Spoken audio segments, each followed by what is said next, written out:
ఈ మధ్య దిల్ రాజు గారిని నేను నా స్టేజ్ మీద ఆహ్వానించి చెప్పేటప్పుడు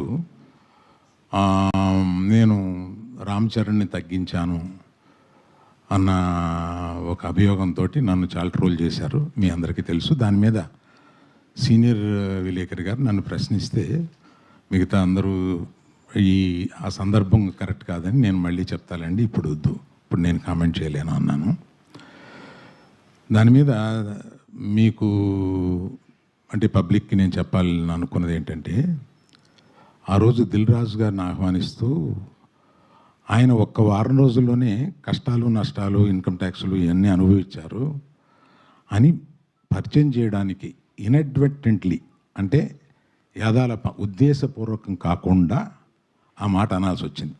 దానికి మెగా అభిమానులు చాలా ఫీల్ అయ్యి దాన్ని ట్రోల్ చేసి నన్ను ట్రోల్ చేసి చేశారు. ఫీల్ అయిన అభిమానులకి నేను చెప్తున్నాను, ఉద్దేశపూర్వకంగా చేసింది కాదు. నేను చరణ్ నా కొడుకు లాంటాడు, అంటే నాకున్న ఏకైక మేనలుడు, అతనికి ఉన్న ఏకైక మేనమావని. అందుకని ఎమోషనల్గా చెప్తున్నాను, ప్లీజ్ లీవ్ అస్ బిహైండ్. చరణ్కి నాకు ఉండే ఒక రిలేషన్షిప్ ఇస్ ఎక్సలెంట్ రిలేషన్షిప్లో ఉంటాం మేము. అందుకని please let us leave it alone. అది కేవలం పొరపాటున నేను దిల్ రాజు లైఫ్ చెప్పడానికి అది వాడాను, వాడి ఉండకూడదని అనిపించిన తర్వాత నాకు